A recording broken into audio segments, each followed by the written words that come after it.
And we're live.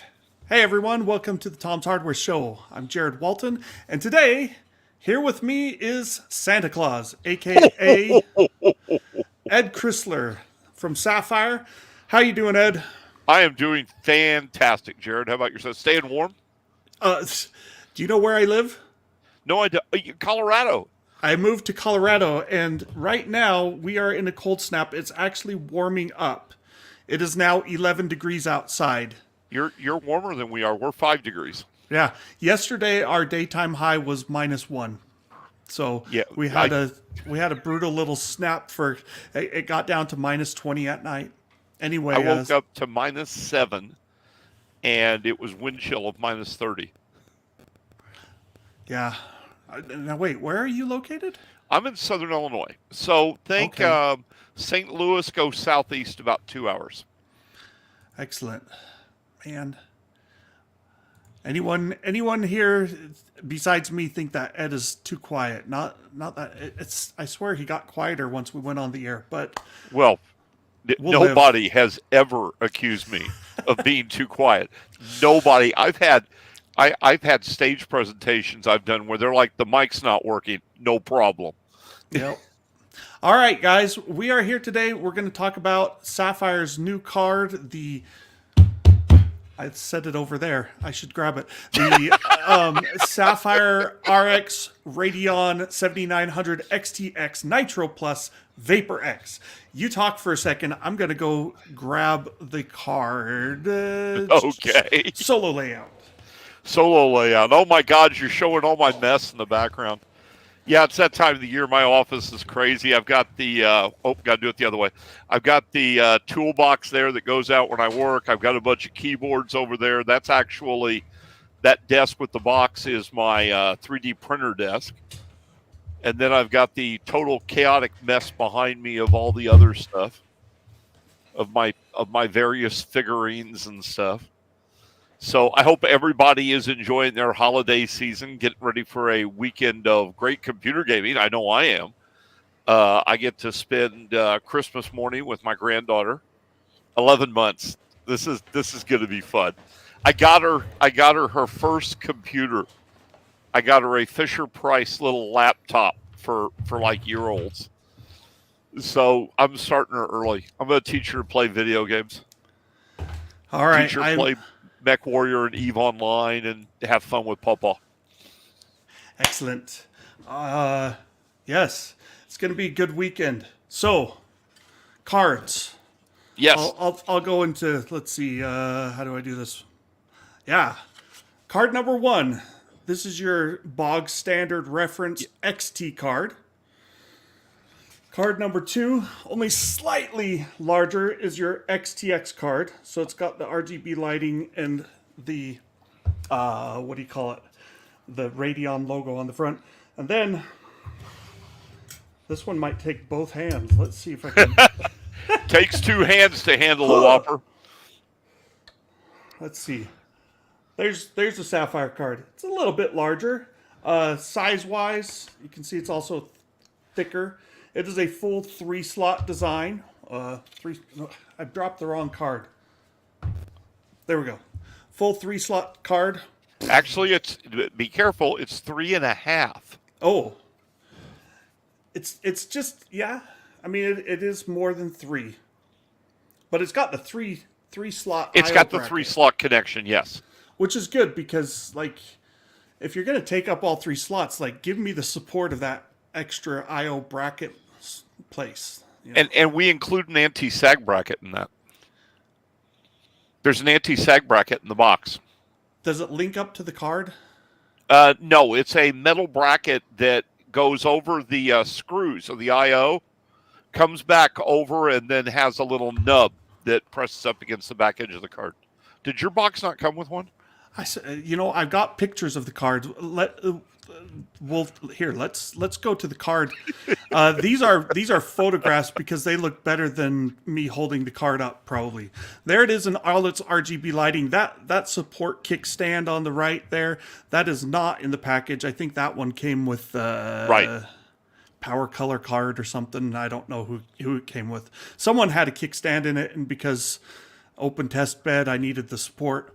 That shows your RGB lighting. It actually has two huge RGB strips, one on the bottom and one on the top. And they light up quite nicely, and my camera. We got a lot of comments about the bottom strip. Yeah. And so I also did not at first understand the bottom strip. I'll be honest, I didn't get it. The reasoning behind it is, look at how many enthusiast builds, and this is an enthusiast level card, look at how many enthusiast builds now use that vertical stand. Yeah. And with the vertical stand, that bottom strip actually adds a lot to the effect. Yeah, and so you can see underneath on the motherboard here, most of that lighting that you see is from the card itself. The right, there's like a little pattern. This is a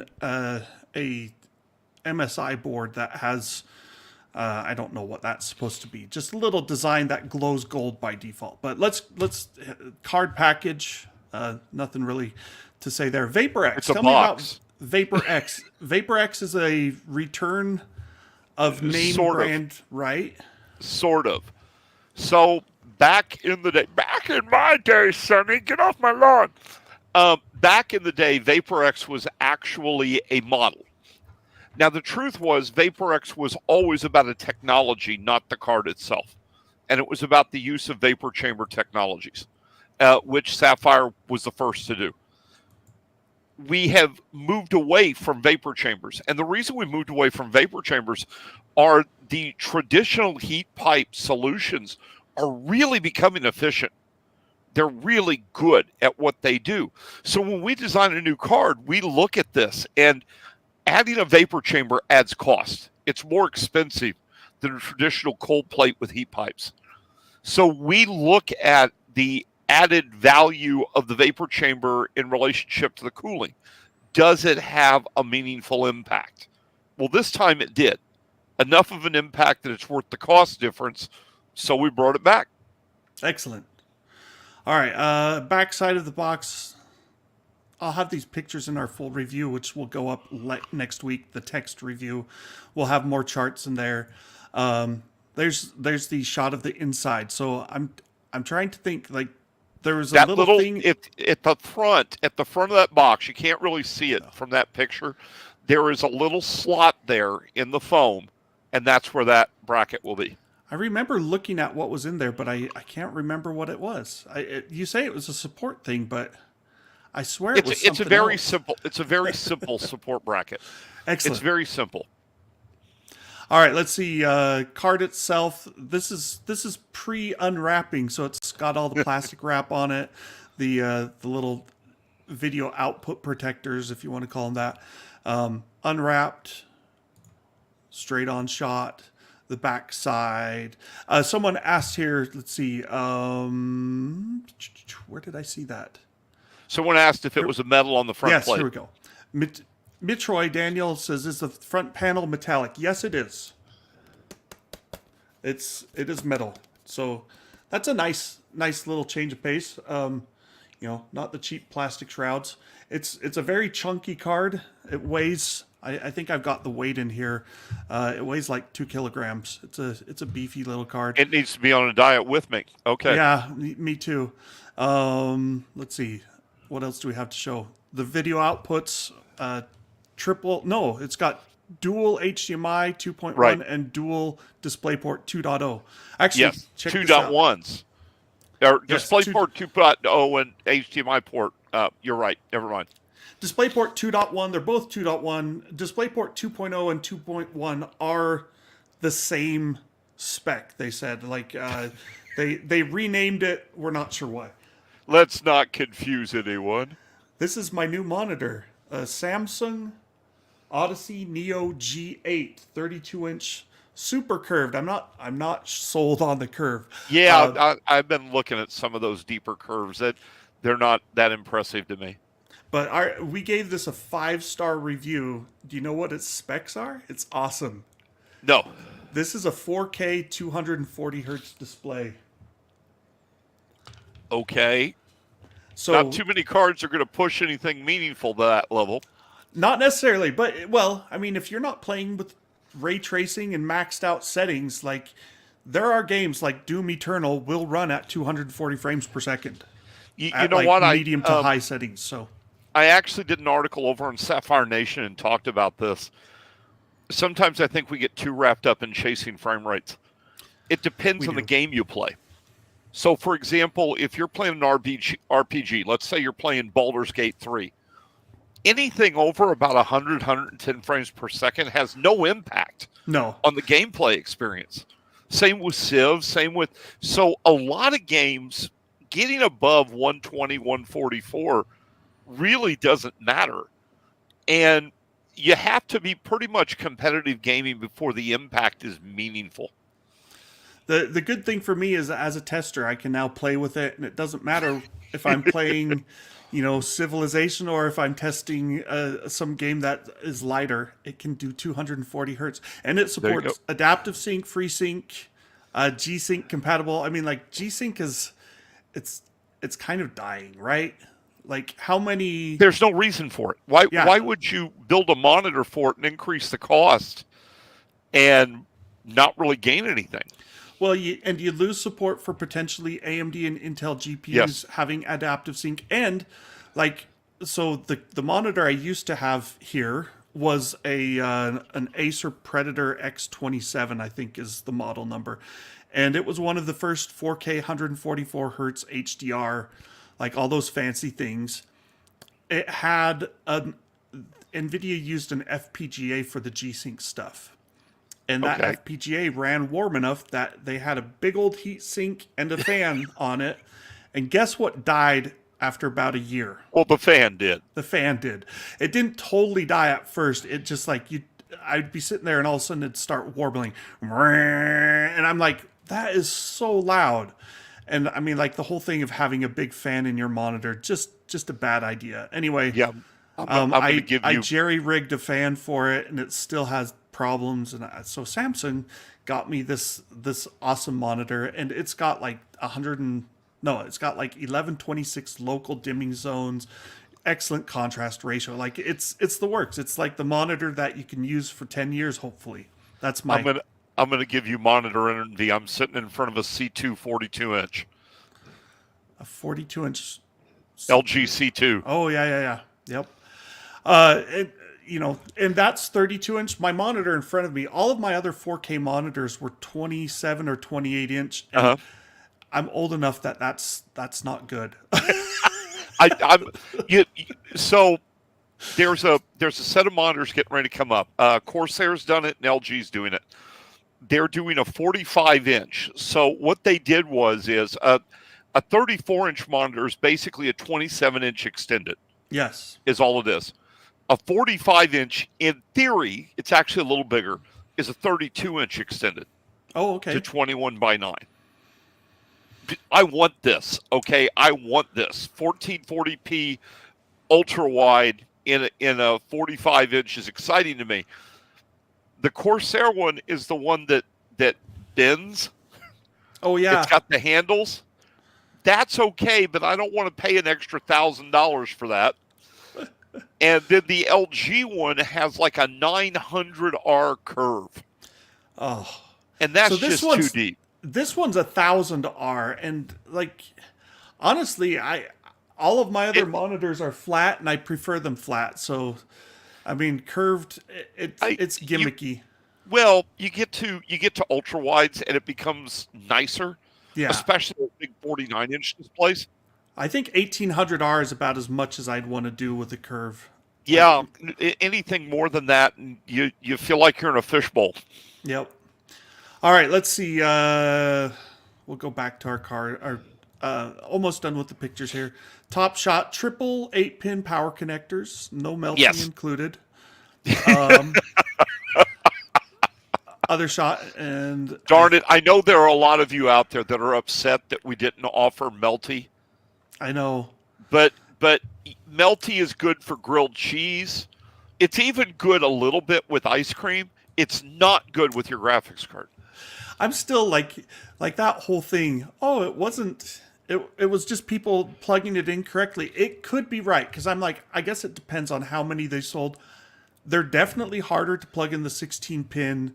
If you sold 50,000 of them, and 1 out of 1,000 people plugged it in poorly and it pulled out and melted, I could kind of see that. But I mean, you know they're what? covering it in warranty. I guess that's all you can do. But here comes the quote somebody's going to yell out on the internet. Here we go. This reminds me of the Apple and Dell issues that took place a few years back. I don't know if you recall this. Dell, for example, had a bunch of computers they had sold to a university, and they had just a huge failure rate over the course of a year. Dell's response, their official response, by the way, was, "You've done too much complex math." Okay, now look it up. It's real. That's real. No, I believe it. Apple had the iPhone issue. Yes, you're holding it You're wrong. holding the phone wrong. Okay? NVIDIA's now got the issue with the plug. You're plugging it in wrong. Look, guys, a dumb, stupid design decision is a dumb, stupid design decision. It doesn't matter whose fault it is if the design was crap. This was a poorly designed setup.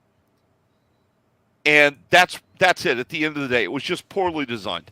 It was. I went back to the wrong layout. Yeah. In fact, who was it that came out shortly after that? Was it Cable Mods that came out with a 90-degree bend already built in? Why couldn't they have done that at launch? Yeah, it was. I mean, you look at the way cards go into a case, and actually, you can see the card behind me has one of those adapters sticking out, and it's like, if I put the case side on that, like, it's going to put a lot of strain on those cables, and that's not a small case. Anyway, well, I like small cases, but I actually like open air. So I like open air for a lot of reasons, like testing. I swap too often. 1948 grams. There you go. So that's the reference card from AMD. The XTX reference was 1799 grams. So basically, this is it's chonky. 150 grams less than the AMD card. But the thing is it's bigger than the AMD, and like the AMD has these little slats for the fins that are very close together. I want to say the Sapphire card, they're spaced out more, and that's actually not a bad thing. It means the air can flow a little easier. Generally, you get better cooling, which we'll get to later. So yeah, I mean it's a big. Don't fat shame our card. No, it's a big chunky card, and like you say, you like small cases. I'm all about the big cases. Just give me a case that can fit it and not give me cuts while I try and make things fit. I've got pictures that I've put up on Twitter and stuff. My favorite build is my X Proto. I love the open air design. It's capable of fitting a dual plus slot. I'm looking at getting an X Proto L, which will fit a triple plus slot. But I love the open air design because no extra case fans. You don't need 20 case fans to cool this. And everything, you know how it is with an open test bench. Open air, everything stays cool. Yeah. And it stays quiet. Or at least it stays as cool as it's going to. I mean, exactly. You know, well, there is that. There are cards that run warm. Actually, and that's one of the topics that's been running about these AMD 7900 series is that the GPU itself doesn't get too warm, but there are hot spots on the GPU that on the reference cards, they're saying, hey, they're getting a little too hot in areas, and throttling, not throttling, but they're basically clocking down lower than they maybe would. And so, that's you get the bigger Sapphire design, and, lo and behold, I don't have like line charts showing the clock speed over time, but in testing, I did tend to notice that when I could see clock speed in the corner with my frame rate utility stuff, the clock speeds were steadier on the Sapphire than they were on the reference cards, and they're also like the average clocks over time. I want to say they're 150 to 200 megahertz higher than the reference, so give you a little boost. One of the things we did this time around that I really am thrilled that our design team thought of this was if you go back to earlier cards, everything's based on edge temperature. The fan curves, everything is based on edge temperature. Even the target is based on edge. This card is based on that core. that hotspot temp inside. That's what it's based on. So the edge temperatures look amazing because we're keeping the core temperature really low. I'll tell you what, I've got the numbers. We'll get to them in a minute. So I tested that. Well, let me see. I got to show this again. So you got the BIOS switch here. Go between performance mode and quiet mode, or is it just two different BIOSes? That should be a triple. So the first slot over is software select that you can do in Trix Boost. The next slot in the middle is quiet mode, and the last slot over should be performance. Did they not do that? You know what? Yeah, it's triple. I haven't got the card in house yet. It's a tiny little switch, and I've got big fingers that I'm trying to move it. But yeah, again, software I don't know support. Now I don't know which one I was on. You want it all the way to the back plate. That's software support, and then you can change it in the Trix Boost software. Okay. You say all the way to which to way? The back plate to the I/O shield. Oh, to the I/O. Okay. Yeah. I think that's the way I had it. That's the default. Middle one is what? Middle is quiet, and then the one at the farthest in is performance.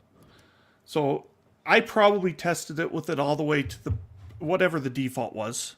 Which would have been the software mode, which software support is defaulting to performance mode. Okay, so if I don't load up Trix, it went to performance mode. Yes, it went to performance mode. That makes sense because the power numbers indicated it was in performance mode, but I didn't actually, like, a lot of cards will have a little P and Q, and I was looking at that, I'm like, oh, there's no label, and anyway. Again, there should have been a little card in the packaging that said that. When you open too many cards, you forget. Like, do you see my little stack of stuff? Yeah, I know how it goes. Trust me, I know Box how it goes. Mountain is real. All right, let's see. All right, so let me talk about what we're going to see in the charts. We have, so this really competes with the 4080. Keep that in mind. It costs less than a 4080. I do have the 4090 in the charts just because that's the Halo card. We've got the reference cards, the XTX and the XT reference cards. We've also got the 6950 XT, the previous gen. Got a 3090 Ti, previous gen.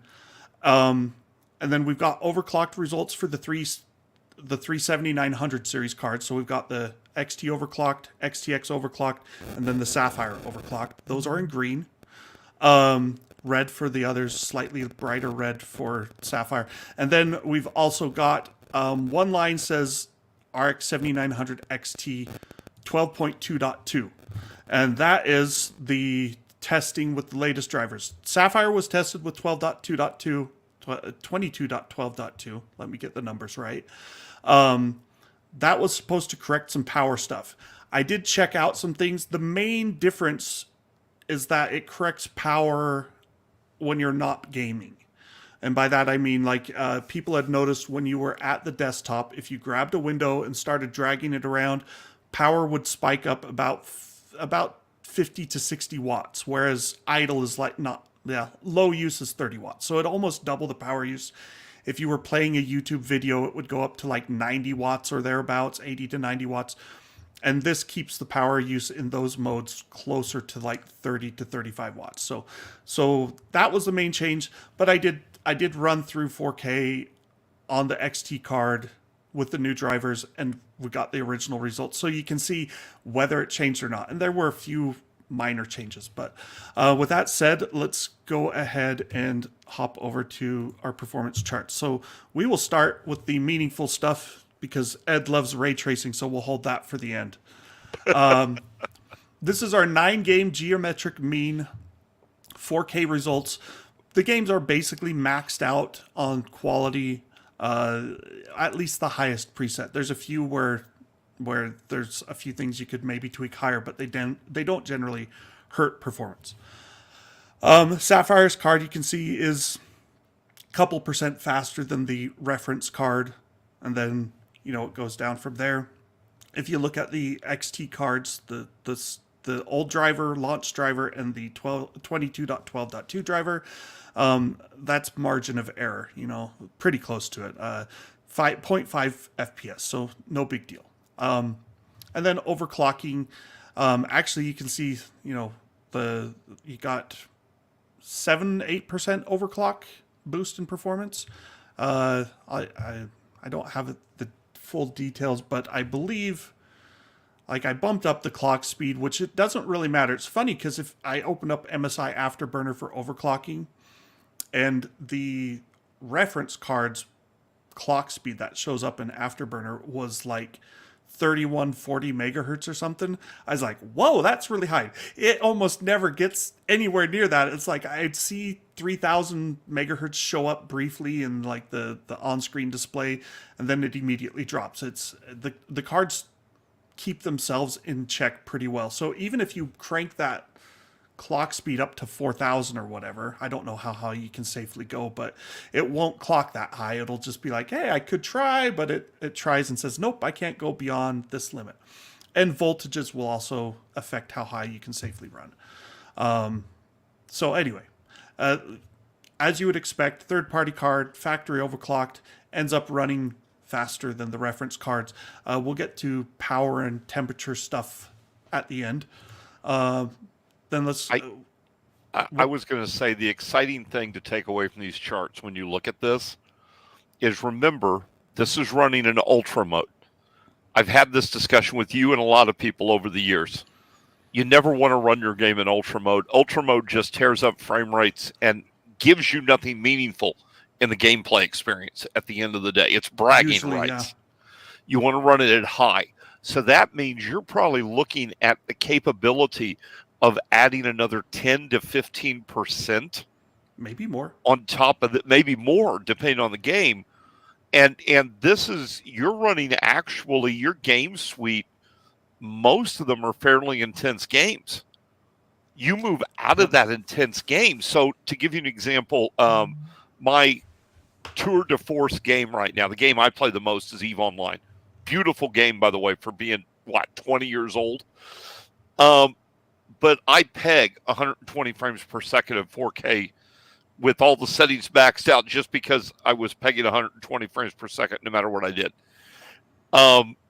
You get into some older games. So this is exciting.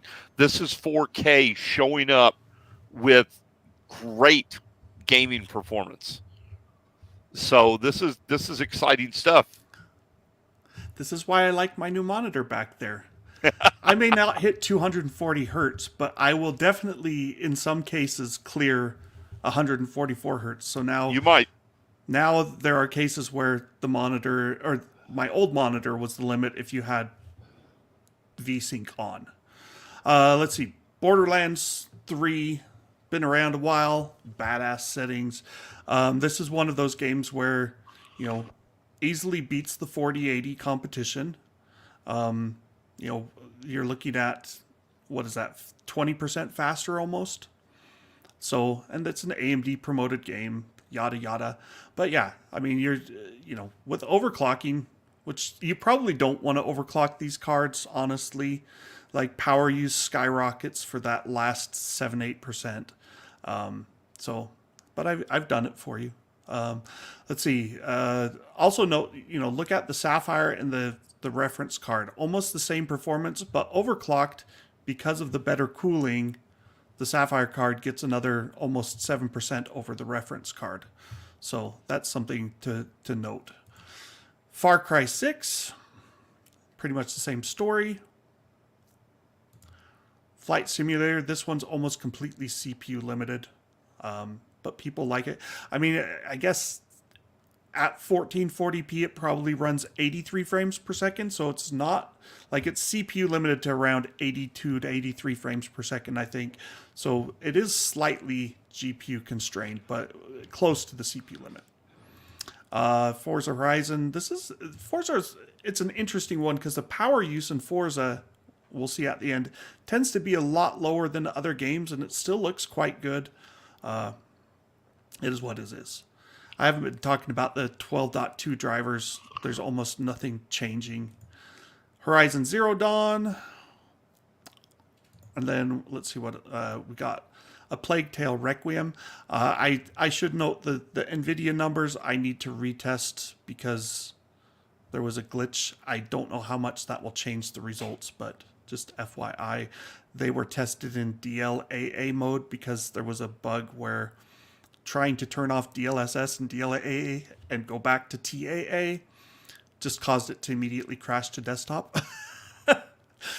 You just had to delete the settings file and then restart it, and that finally fixed it. But I'm in the process of retesting, and I forgot about that. Red Dead Redemption 2. So everything you'll notice is getting well over 60 frames per second. You know, this is where you know, if you drop down from maximum settings to high, you can get anywhere from 10% in some games to maybe even 30% in a few games, but average is somewhere in that 15% range.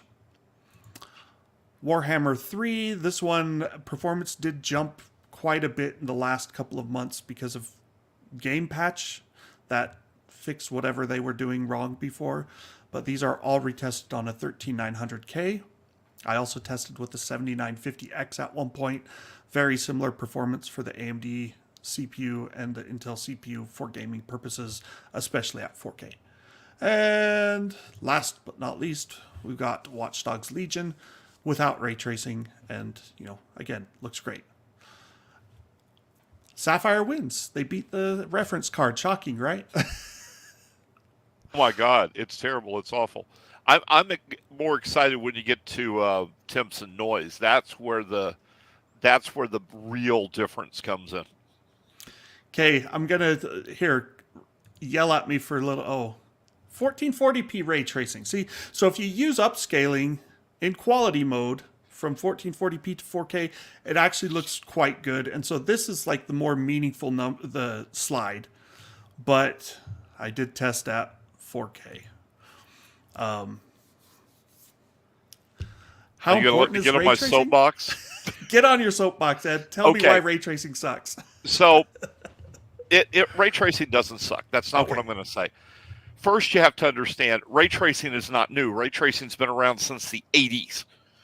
Okay, 1980s. It's not a new technology. It's just we've never had the ability to do it in real time. Because proper ray tracing, complete ray tracing, is a ridiculously intensive application. Crazy. No modern video card can do, no modern consumer level video card can do any form of meaningful real-time ray tracing. So what they have done is they've created a subset of ray tracing. Most of it's based around reflections. Okay, that sounds kind of cool. Except, look at the games with ray tracing. I want you to notice, you're going to see this in every game I've looked at with ray tracing. First, if you noticed, the streets are always wet, like it just rained. Every car, every window is highly polished. So evidently these game worlds never get dirty. Doom has the same problem. The amount of reflections in ray tracing is insane. They have to do this. They have to go way overboard to make it visible. If you have to go that overboard to make it visible, you're not adding meaningful impact.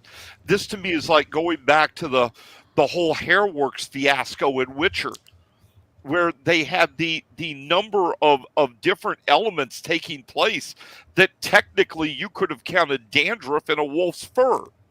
Well, that's insane. Nobody plays that way. Ray tracing is a neat technology, and we're still quite a bit away from truly seeing ray tracing the way it's meant to be done. And when it's done, it will be incredible. What we see now are basically tech demos and buzzword gimmicks put into games. You just don't get, in my opinion, a meaningful impact to the gaming experience with ray tracing on, beyond the fact you lose frame rates.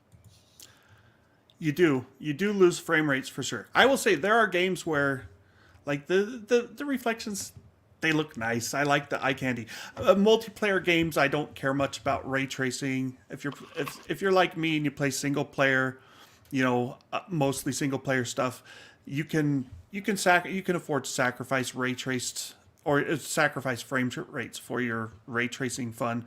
And it's funny because one of the things I think they're doing a runaround here, and they put ray tracing hardware into consumer cards in part because it really does help with actual path tracing if you're a professional. Like there are, Right. That's the if you're key. doing Cinema 4D, like the RTX cards are 3, 4, 5, 10 times, I don't know how much faster than CPU ray tracing was. So they got a huge boost. It's not real time at all. It's still minutes per frame, but it's like, hey, would you want your frame in 3 minutes, or would you want it in an hour and a half, or whatever it was? We've seen a lot of crossover, especially at the high end, between professional cards and consumer grade cards. And too often those professional feature sets are being pushed at the consumer grade. If you're a PC gamer, a lot of these extra features at the high end aren't that meaningful. They don't impact your experience that much. And so ray tracing, when I see people get themselves all excited about ray tracing in a game, yeah, you know what? Let's wait a few years. It's like HDR. Oh my God, everybody's like, HDR is amazing. HDR looks good on like 2 games. And everything else, it looks like crap. And that's with, by the way, an OLED display. I'm saying that. I play everything in SDR because the pop is just so incredible. It looks so great.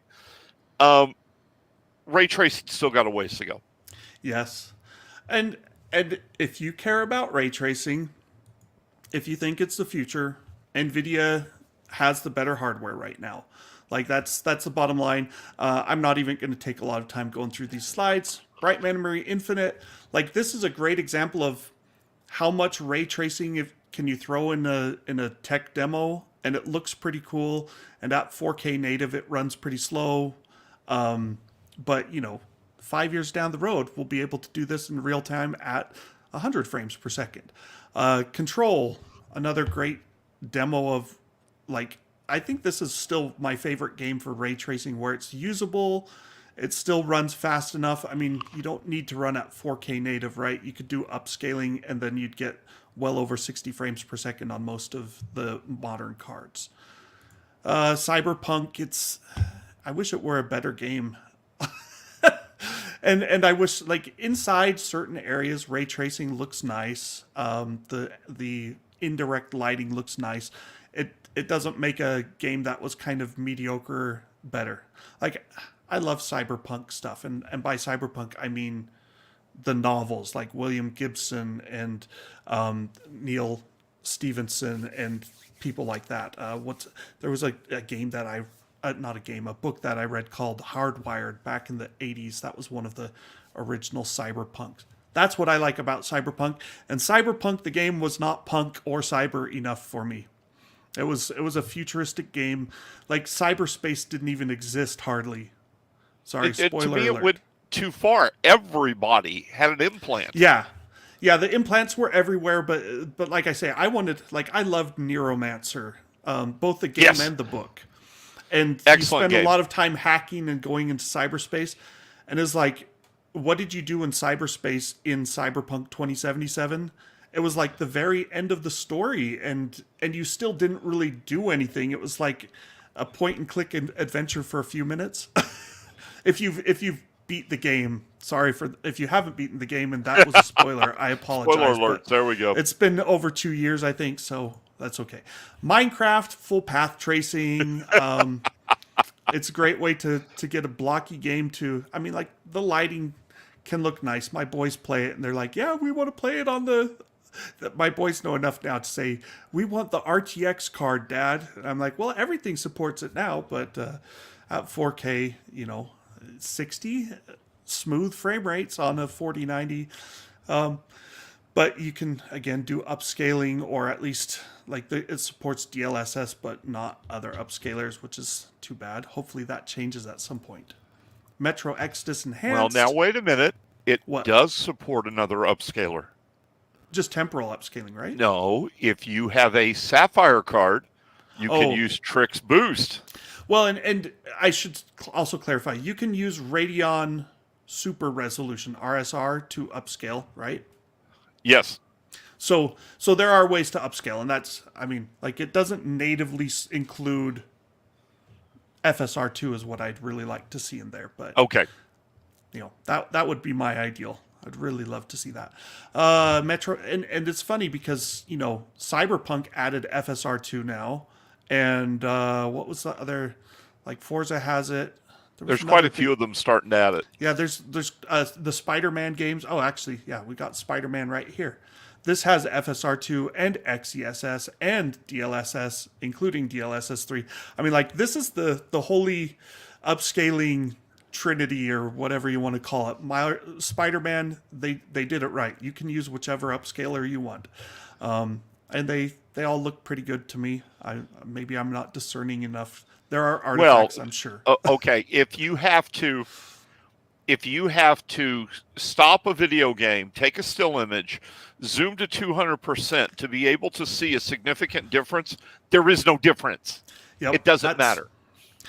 And that's kind of where we're mostly there. There are ghosting images in some games in some areas. But like you have to look for them a lot of times. Like I think the worst I've seen is Hitman 3. Like there's some scenes where I think there's a railing and somehow it confuses the DLSS algorithm. And so like you see this trail of halos going behind a guy walking around. I don't know if they ever fixed that. I want to address somebody in chat real quick. Yes. Sipu, and I don't know if I'm pronouncing that correctly, so if I'm one? not, forgive me. Yes. That's not true. The reason that I don't like ray tracing has been the same since it came out. I also didn't like 3D when it came out, which, by the way, I was justified in. You're talking about 3D displays, right? Oh, no, well, not just that, the glasses. That's what I mean, though. But yeah, like we're not talking about 3D games. We're talking about no. I'm talking about the displays. I didn't think it was that good. I love HDR, but HDR implementation is crap. We've got a lot of really cool technologies that's coming forward, and I did say ray tracing is one of them. But we are still multiple generations away from truly seeing ray tracing the way it's meant to be seen. What we're seeing right now is a tiny subset of real ray tracing. It's just an excuse to add ray tracing to a tick list. And I appreciate he had mentioned one game in particular that he said ray tracing allowed the use of a flashlight in the dark. I've seen flashlights in the dark in a lot of games that didn't have ray tracing. It's neat. It's cool. It's still got a ways to go. I'm not saying dismiss it. I'm saying if it becomes a major purchasing decision for you, I think that there needs to be a look at the consideration as to why, because from a pure gameplay experience, it just doesn't give enough to justify everything you have to do, the hoops you have to jump through to enjoy the ray tracing experience. Yeah, I mean, like when you consider where RTX 20 series was at launch, I mean, we've come a long way in terms of performance. Well, let's show that slide. If we go back to the overall ray tracing slide, the fastest ray tracing card in 2018, the 2080 Ti, would have been slower, I believe, than the RX 6950 XT at 4K native. And that's why DLSS was there and all that stuff. But yeah, it's like they launched it to try and pave the way. And I remember Jensen saying, well, it was 10 years away and now it's here today. I'm like, no, actually it was maybe 15, 20 years away and now it's 8 years away. But yeah, you got to get there somehow. And that's what we're moving toward. And, you know, we're going to get there. I'm not saying we're not going to get there. And I'm telling people my opinion as somebody who's been gaming a long time and still actively games a lot. I haven't found anything in ray tracing that gets me excited. And I've got access to any technology I want at reasonably low prices because I end up with half of the stuff for free. And you understand, Jared, you're in the same boat. We have access to an embarrassment sometimes of what we can get. And I've got the ability to have the ray tracing. I just don't see the reason to have the ray tracing. Yeah, I mean, when it's free, it's like if you've got a 4090 sitting around, by all means, turn it on, crank it up. My rig's sitting here, and this is an example for you. My favorite rig I told you about before we started this was my X-Proto build. That's a 5600X with a 6800 for the video card. And by the way, it games at 4K really well in the games that I enjoy. The rig I'm using is a 5800X 3D with a 6950 because Sapphire had me build the rig to use it for a demo. And I'm not going to leave it sitting in a closet, for God's sake. So you got to put it to use. Yeah, got to put. Otherwise, what's the point of having it? Yep. Well, that's why my main driver PCs now have a 4090 if I can. when I want to play games, I'm like, yeah, why not throw the fastest I've got at it? Why not throw the best? Yeah, that I've got access unfortunately, to? the rest of the world can't afford that stuff like us. Yeah, and that's part of the problem is like when you get to, so the 7900 XTX. In theory, is the better card over the XT because it's $1,000 and it's 17% faster than the XT. But in practice right now, I think I looked at Newegg earlier today. The cheapest in-stock XTX is $1,400. And I'm like, well, now 16% faster for $500 more. That's not actually a good deal anymore. Hopefully supply catches up. We see prices come down. You can buy a 7900 XT for $900 on Newegg. They're the reference cards, which aren't as nice. But speaking of, we've got the reference. This is what you wanted to see, Ed. Power. Oh, okay. Yeah, I'm waiting for it to come up on the other screen so I can read that. Yeah. Oh man! Oh my God! I can't even read that there. There's a lot of data in here. Eyes. I did put geometric means at the top. This is 1440p and 4K. Also have the overclocked numbers thrown in there. This is the reference card. Okay, so if we just take, we'll take the 15 game geo mean at the top. Okay. 57.5 frames per second, 350 watts of power, gives you 0.164 frames per watt, clocked at 2485 megahertz and ran at 67 degrees Celsius, and that was 0.064 frames per dollar. I don't think I have I didn't include the NVIDIA slides here, but we've what in the oh no, I've got dang it. Yeah, no, you were complaining about the slides earlier. No, I put the wrong image in, so let me double check this and make sure this looks right.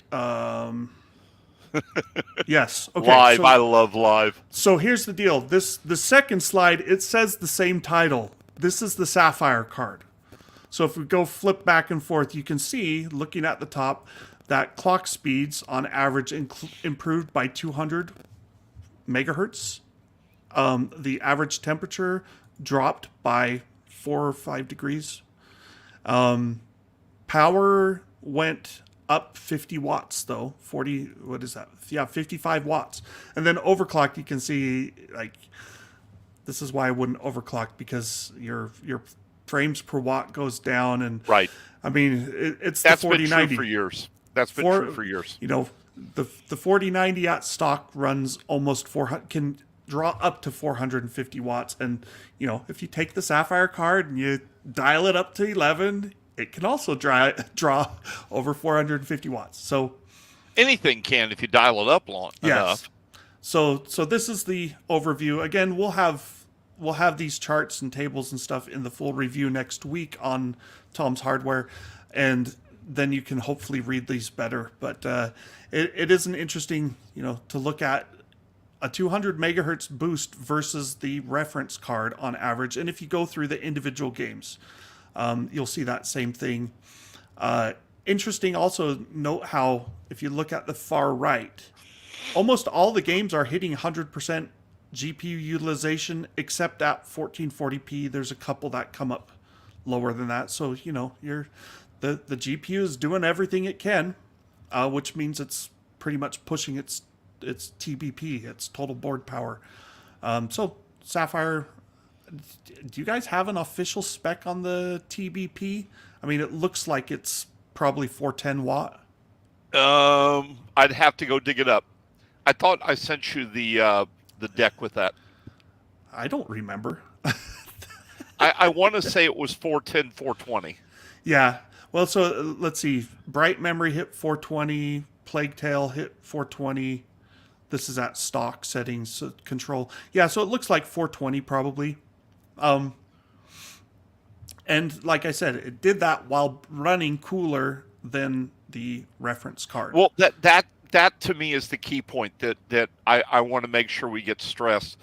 We opened up the power envelope. Opening up the power envelope allows you higher speed.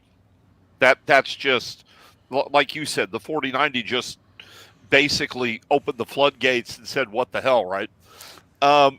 We opened up the power envelope, but we made sure we put a cooler on it that could handle the power envelope being open.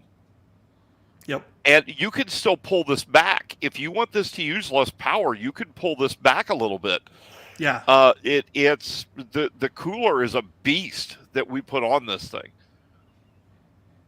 Yeah, it does a good job. And I'll tell you what, when it was overclocked, I happened to like reach, I was near the open test bed where it was running, and I stood up next to it and I could feel the heat coming up into my face, which when it's 1 degrees outside is kind of nice. But all right.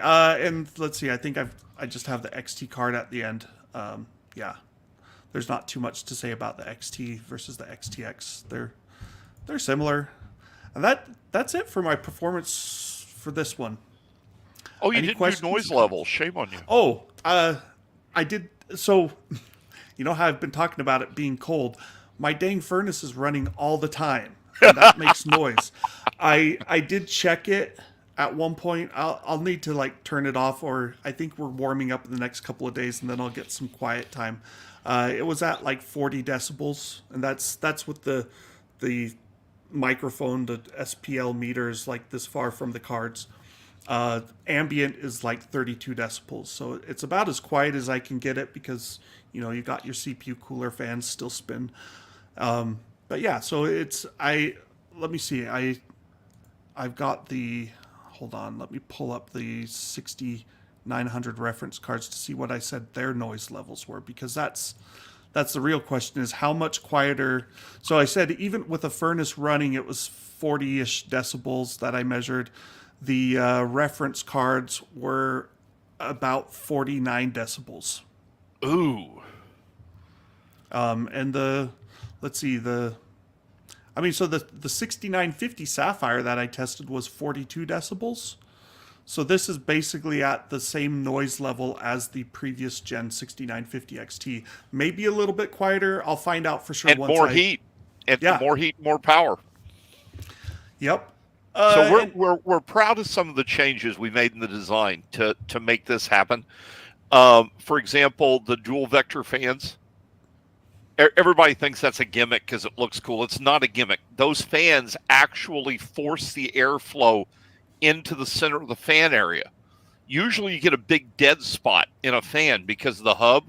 This forces the airflow to the center of the fan area. The other thing we did is, if you had that off, and I'm sure at some point Steve over at Gamers Nexus is going to show you this, if you had the shroud off, the fins have a vector to them that forces the airflow down into the cooler better. And the result is you actually get better airflow into that cooling solution. And then you add the vapor chamber on top of it, and hot dog, or cold dog in this case. Yeah, so I mean, I don't do a whole lot with the fan testing and analysis, but I can say, like, I know when everyone switched last generation, almost everyone, to having these integrated rims, that helped. And like this vector shape here, I don't doubt that people smarter than me have designed them to do better than the previous gen stuff. So, I mean, like I noticed on the last gen, there were a few cards I saw that didn't use the integrated rim, and I'd almost always see higher fan speeds or larger fans just to get to the same level of performance. Right. So yeah, like fans matter, and it's amazing to me how much untapped potential there apparently still is, where people are like, hey, look, we made this design and it worked better. So, well, look what Noctua does. yeah. Yep. Silence is golden. All right. Any questions we got over here that we haven't talked about? Oh, there's tons. There are lots of comments. I mean, so this, it's a ridiculous card. And like size wise, they are. I haven't seen 3 kilograms, but 2.5 kilograms from Asus. Even the reference card is, I think, close to. Maybe it's 2.2, but yeah, big heavy cards. And this is the other thing is like the 4090s. It still feels like 2021. They're selling at over $2,000, which is funny because the 4080 it's pretty dang close to MSRP now. Because basically, if you have $1,200 that you can spend on a gaming card, then you can probably afford to go up to $1,600 or even $2,000 because clearly money isn't that big of an issue. And I think we're seeing that with XTX as well, where people are going, well, yeah, I want the faster AMD card. And so they're driving prices up. Hopefully that stabilizes and we see cards closer to their actual MSRPs in stock on shelves next Remember, month. You have to take MSRP with a grain of salt. MSRP is kind of like a whole salt lick, all right? MSRP is like a benchmark. It's a snapshot in time. So when a company develops an MSRP, here's what happens.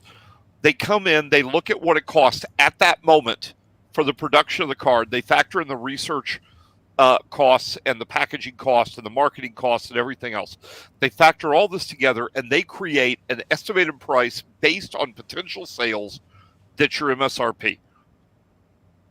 Great, right? Except what happens when those factors changes?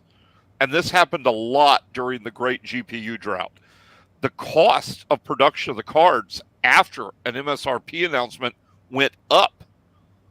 It wasn't that the companies were artificially raising the prices. They were raising them because they had to. So when you look at MSRP, always take that with a grain of salt. That can fluctuate quite a bit based on the market and what's going on in the market right now. And then you have to add the fact that resellers. I mean, we don't control resellers. So what a reseller chooses to do for pricing is their choice. MSRP is exactly that. It's a manufacturer suggested retail price. It's not written in stone. We can't legally force them. And it's funny because people complain, why is this card so expensive? And apparently the market is telling people like NVIDIA that, guess what? You can charge more for the 4090. We've got rumors of Titan Ada coming, and it'll probably be a $3,000 card because there's enough people that have $3,000 to blow on bragging rights, I guess. I don't know. Well, at the end of the day, it is. Somebody was asking. They were asking about the Pulse cards, by the way. And by the way, Uncle Eli, I love what he just posted. I just built my my youngest son just came back from boot camp, and he's getting ready to go to Fort Campbell, where he's going to be stationed doing air assault training. And he wanted a gaming computer to take with him down to Fort Campbell, and his buddy wanted a gaming computer. I was able to pick up some Pulse 6700, not the XTs, the 6700. In fact, you reviewed one. Yes, I did a limited review. I will still post the full review. But yeah, it's a great card. For $330, that card is a freaking steal. It is a 1080p monster. It destroys 1080p gaming. And 1440p, it does a great job. And nobody talks about it. Nobody talks about it. It's in my opinion, it's best value in a gaming card right now. Yeah, that's the card. This is the card. The interesting thing, it's probably partly because it came so late. Like, we got the 6700 XT and the 6750. And it was like, normally, like if you look at the 5700 series or the 5000 series, it's like you get the top card, then you get the step down, like not too much later. You get the same die with a few functional units disabled. We didn't see the non-XT 6700 for like a year. And it was because of cryptocurrency and the shortages. They They didn't need to release it. They were shipping them in laptops. I don't know what they were doing, but it took a while to arrive. But it's a nice card. Like, it's not a whole lot faster than a 6650 XT. It's also not a whole lot more expensive. So it's like 8 gigabytes is a little concerning to me these days. And so this one gives you that extra 2 gigabytes. And I'm like, yeah, I mean, I would probably, if I were looking at a $300-ish card over a 6650 XT, I would definitely consider it. Yes. You can find 6650, I think the Sapphire Pulse maybe even, for like $250 now, though, which actually makes it the better value. Well, okay, I'm not going to argue that. And the 6600 if you don't get the XT, right? Like, those are going... If you're only doing 1080p gaming, in all honesty, anything over a 6650 XT, in my opinion, you kind of just threw away money. 6650s and 6600 XTs do amazing jobs at 1080p gaming. Just incredible. They're low cost. They're low power. Yeah. That's the other thing. Good. Like, this card, I think this used 190 watts. So less than half the power of the new Big Mamba Jamba. Any other questions we want to hit before we sign off and say happy holidays? Sipu's asking about the rumors of untapped performance on RDNA 3 and drivers. Okay. First, maybe. you have to understand RDNA 3 is a radically different architecture than what has been tried before. This is a funny story. You'll get a kick out of this. Ryzen had just first released the first round of Ryzen. And I'm talking to my contacts at AMD, and I said, you know, I've got this weird idea, and I'm trying to figure out why you guys haven't done it. And they're like, what? And I said, why don't you take the concept of Infinity Fabric and apply it to a GPU? Because instead of making 4 or 5 different dies for GPUs, you only have to produce one die. And then you increase the number of dies on a GPU to give it the increased performance. So you make a base unit and then like double that for the next unit and so on. And the response I got was, who's been letting you read our future tech papers? So here we are. This is a really cool concept. And remember, it's still the first run of this. This is the first time this has ever been done. This will, once it's tweaked up all the way, destroy the concept of monolithic dies. Because right now, what has to happen is for the competition, they have to design a different chip for every level of GPU they're going to give you. With the chiplet design moving to GPU, you don't have to redesign the chiplet. You only have one chiplet you produce. You just change the package. And that's radically reduced cost in development, radically reduced cost in production, and that's going to trickle down. You wait and see. As far as the drivers, they'll get them there. AMD has been excellent with, they may not always come out of the gate with everything tweaked to perfection, but they get there and then take it 2, 3, 4 steps further every time. So my one thought, like, if they're talking, there was the thing about basically some Linux drivers had some code that said, hey, if you detect stepping A0, then disable this prefetch. And AMD actually released a statement to us, and they said that's actually only on Linux, and it's not the whole prefetch. It's a specific future tech test. I mean, like, we had a similar statement from Intel about their DLVR, digital linear voltage regulation, something like that. And they basically said it's disabled in Alder Lake because it was there for testing and it's not ready and it's turned off on everything. And AMD basically said this is a prefetch that was a test and it's off on everything and it's not meant to be turned on. It was for testing purposes. And then others were like saying, oh, they shipped A0 silicon. And it's like, Ed, shipping A0 silicon, like, that is awesome. That's you have done such a good job as an engineer.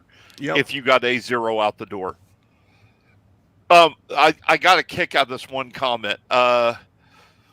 Jesus, I won't use the other name. Jesus commented, he talked about how he hates the excuses for AMD drivers. You know what? I'm not even going to get in that discussion. AMD has proven themselves in the driver market. They've actually, independent studies, been beating NVIDIA for a few years. And from a pure capabilities package, AMD drivers make NVIDIA drivers look like toys right now. Okay. I don't know if I agree with that, but you don't have to register with AMD to use their drivers. Okay, they're not spying on you. But the other part is the one I got to kick up. Now the 7900 XT and X has coil whine too. Dude, coil whine has been around almost as long as graphics cards. And the 7900 XT and X might have some coil whine. So does every NVIDIA card. And it tends to vary individual card to individual card. There are a lot of factors involved in coil whine. And even the games and stuff that you're running, like someone asked me about it just the other day, and I said, you know, I didn't notice any coil whine with my 7900 series reference cards. And then, right after that, I was doing some additional testing of the XT. I was like, there's a little bit, and I do mean a little bit. Like I've seen somewhere they're like, yeah, it was really loud. It's a card specific thing. Like something is a little loose or whatever it is, and you get coil whine. Does the trick of putting nail polish on it still work? I don't know. Well, there's all sorts of tricks. I did not notice it on Sapphire's card. I will say that. Does that mean there's no coil whine ever on a Sapphire card? You can't say that because it's so... Like, I've had it on so many Asus cards, so many MSI cards, Gigabyte cards. Like, it's common. Sometimes I also wonder because I hear it in one test system and not in another. And I'm like, well, what the heck? Like, it could be the power supply. You see, that's what people don't understand. It could be the power supply causing the coil whine. Even though it's coming out of the GPU. Power delivery from the motherboard. There are so many different factors. Guyan is asking, should I get a Pulse Edition or an MSI? Well, you know, in my expert opinion... Unbiased opinion... Oh, wait. Okay, so Guyan TV. So, real quick, just a rundown of the models we sell. We sell the AIB model. That's the reference model. That's the model that AMD provides us, and we sell them with our packaging. Then we those are usually limited. Like, they don't do them forever, do they? No, they don't. Well, sort of. Like, they've gotten in the past, it was like they would help with a reference card, and then after a few months, they'd usually disappear. It seems like it's increased. The biggest demand for a reference card right now comes down to liquid cooling, because everybody's custom card does their own design, and for the liquid cooling companies to design different plates for every GPU is ridiculous. You just can't do it. Yeah. So that being said, there's an advantage to reference cards. Next card up our stack is our Pulse. So what we do in the Pulse is we take and we tweak up the reference design. We add better components for power delivery. We add a better cooling solution, a better fan. But we don't add the bling. So we do our best to keep that price as close to that MSRP as we can get it. That's our goal. If you have your computer in your bedroom and you don't want a lit up Technicolor, then those Pulse cards are nice.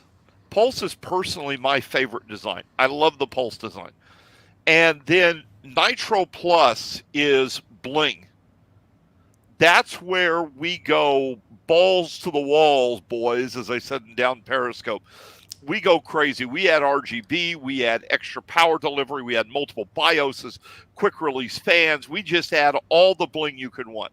And then finally, there's Toxic. Toxic is take everything that was dialed to 10 by Nitro Plus and dial it to 15. And that's the idea behind Toxic.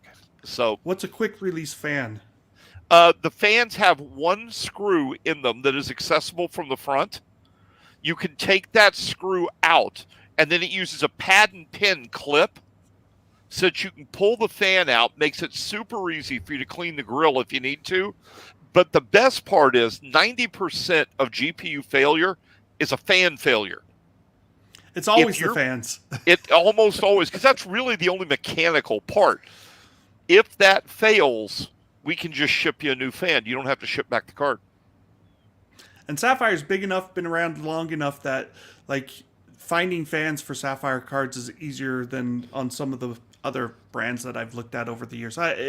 It's why you buy the higher tier 1 OEM cards, is because supply and demand. I mean, like if you have some, I don't want to mention names, but like if you've got a Sapphire or an Asus or an MSI, you can usually find 3 years down the road, if a fan fails, or 2 years, you can find a replacement fan. If you buy some Chinese knockoff no-name brand that appeared because of cryptocurrency mining, finding a replacement fan might be really hard. I've had that happen before. I had a card where the fans failed, and I looked and looked, and I could not find the right model fan. By the way, to Rutu M's comment and question, Sapphire is on par with EVGA on the AMD side. I hate to correct you, Rutu. I really do. Sapphire has been around longer than EVGA. EVGA was on par with Sapphire on the NVIDIA side. EVGA is now on par with no one. Well, but believe it or not, I know most people won't believe this. I'm sad about that. Oh, yeah. EVGA forced everyone in this industry to step up their game. And the fact that they had to leave it is just sad for everyone. It hurts us as gamers. It hurts us. There was another one here that I was looking at, and I can't find it now.